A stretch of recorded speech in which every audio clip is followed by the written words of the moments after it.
Erkek kişiге moyunga, kolgo altın kumuş emereklerdi tagууга болобу? Birinchi jolu atam ушуларды эмерек деп айткан. Эмерек деп айт. Aslında tuğra bolçu da eкен, emerek de mebel. Biröөнүн sepişkası bir maşinede gelet. Biröөнүn misal üçün şakegine misal üçün bir kvartira dagı bolgan, öyle.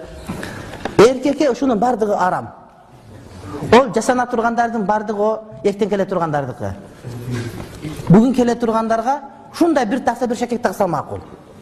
Жасангым келип атат, ушундай бир көчөдө басайын десең, бир шакекке макул сага. Анан sepичка вообще болбойт.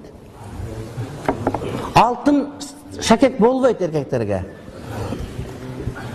Сөйкө вообще болбойт. Киндигиңе да такканга болбойт. Башка жериңе дагы болбойт.